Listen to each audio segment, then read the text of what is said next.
Over the weekend in Palm Springs, there was a terror attack, effectively a domestic terror attack on a fertility clinic. When the news originally broke, I don't recall if it was Saturday or Sunday. I remember seeing the news Sunday. I'm fairly certain it happened early Sunday. Originally, when this news broke, folks online were, as they always tend to do, speculating about the suspect. They thought that he was going to be, of course,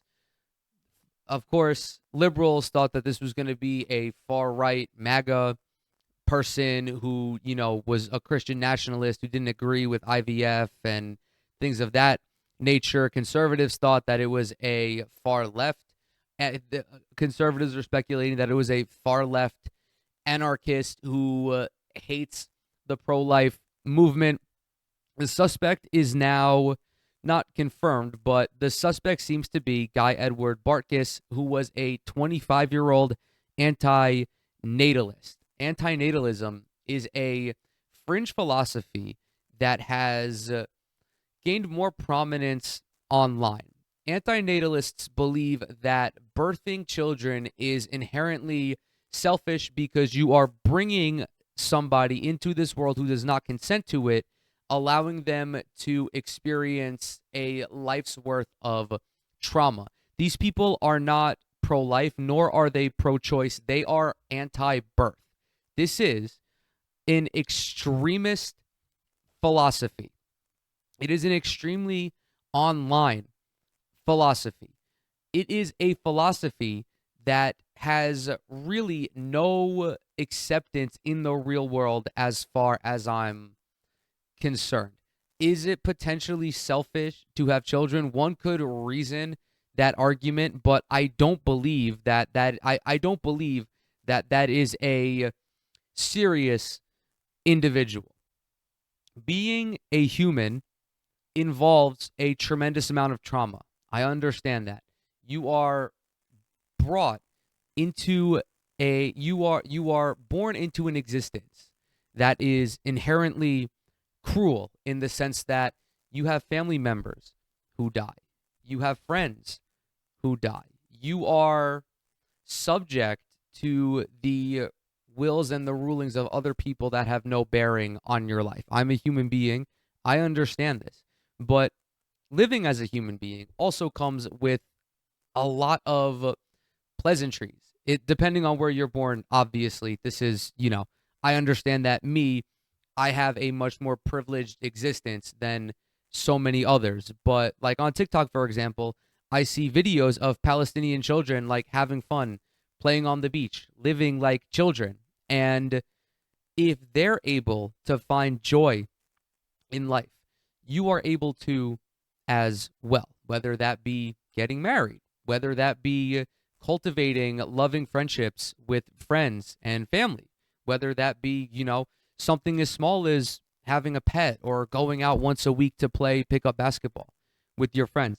This action that was perpetrated in Palm Springs is not normal.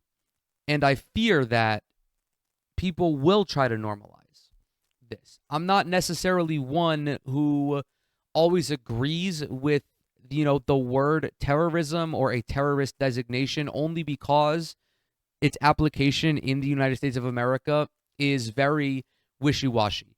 They tried to pin Luigi Mangione as a terrorist for whacking Brian Thompson. I don't agree with that. This, however, does fall more onto the grounds of terrorism. Fortunately, nobody was killed. Only the only person who died in this instance was the suspect. 4 people were injured. Additionally, all of the embryos and all of the eggs and the embryos were preserved. There was also nobody at the clinic because it did happen on the weekend. But let's go ahead. Let's dive into this local news story that covers this bombing. fertility. Now, a terrorism investigation is unfolding right now outside of this fertility clinic in Palm Springs. So this is where the FBI says a man intentionally detonated a bomb, killing himself and injuring 4 other people. NBC4's Lauren Coronado is live in Palm Springs with what officials are saying this morning, Lauren. Lynette, Adrian, good morning. This was a massive blast, and now that the sun is up, we have a better idea of the extent of damage. We understand buildings blocks away were damaged, but now we're getting a good look at some of the boarded up buildings here, those windows that are boarded up. And as we continue down the way, you'll see the fertility clinic, which was targeted. You'll see some of the damage right outside of it. The FBI calling the attack an act of terrorism. The man at the center of the investigation, 25-year-old Guy Bartkus, who detectives say detonated a bomb while in his car targeting that clinic, believed to have been driven by anti-natalist ideology, the belief that people shouldn't have children. Bartkus died in the explosion. 4 others were injured. There's evidence strewn all about in a 300. The perpetrator, or the alleged perpetrator in this instance, was found to have anti-natalist writings. That development is a little bit more recent.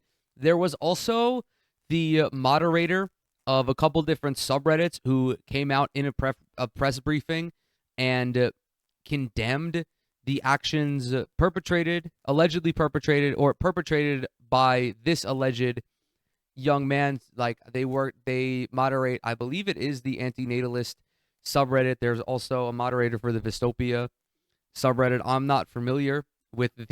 really not familiar with those subreddits in particular, beyond the ideology of antinatalism or the philosophy of antinatalism.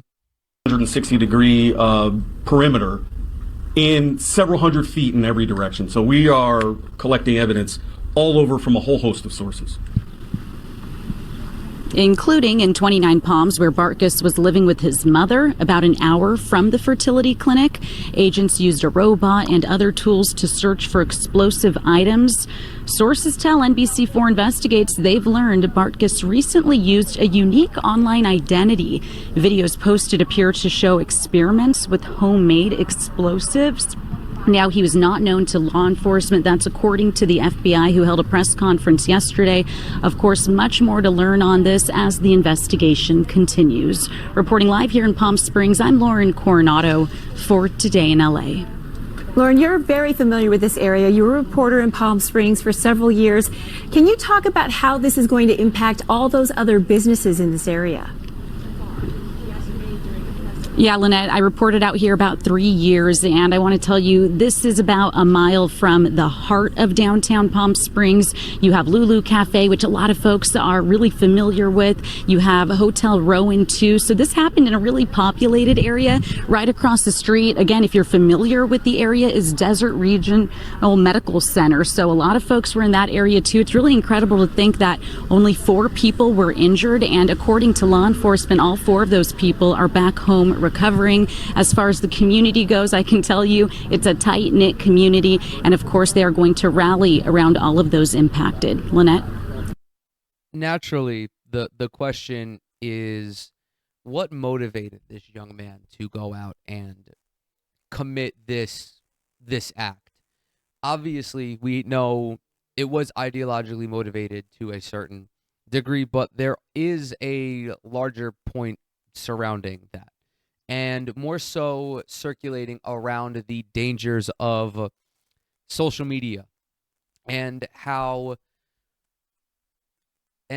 by spending so much more time in these isolated communities, you do become more and more radicalized and more extreme. Now, obviously, radicalization isn't always inherently bad. You can be radicalized to join the DSA or to join a nonprofit, like whether it be the ACLU, the NAACP, or whatever. But you can also be radicalized to do preposterous shit like this.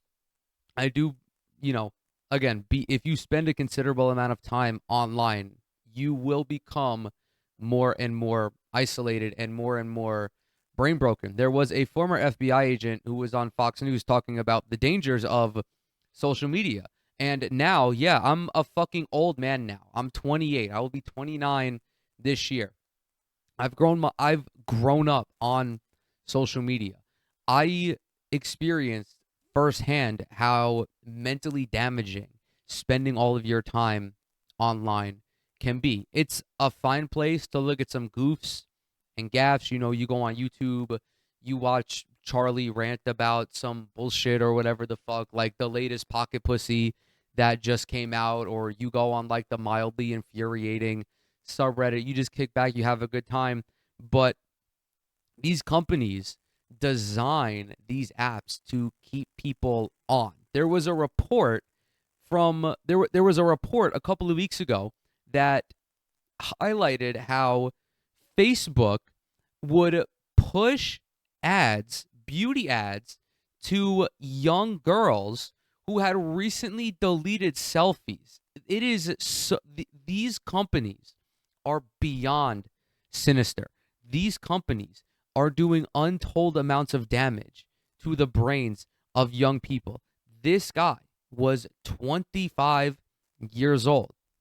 Much like me, he grew up on social media, but unfortunately, he did not have like the means to seek whatever potential treatment that he needed. This is why it's so important to have a robust social safety net where people can get proper health care. That doesn't include just physical health care. That could include mental health care as well, because this person was very clearly not well. This is also highlights the importance of just being able to go outside and have the opportunity to just like walk in a park or go play basketball or soccer or just like spend time in a cafe. It highlights the need for these third spaces that people can go out into and separate themselves from the online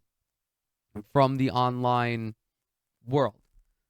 Just I don't really know what more I can say about this. I think I said my piece. As we know, like, this investigation is still kind of ongoing. The FBI and the local authorities are still collecting information on this young man that could potentially give us a more concrete motive, but I believe that it's already laid out for us. This was just an unwell person who spent a little bit too much time in a toxic community, or if not that, he got a little bit too invested in an ideology or a philosophy that most people just dabble in. I don't think there's anything inherently wrong with studying certain types of philosophies, whether they be, anti-natalism, nihilism, even like certain economic philosophies like Marxist-Leninism. I don't believe that there is something inherently wrong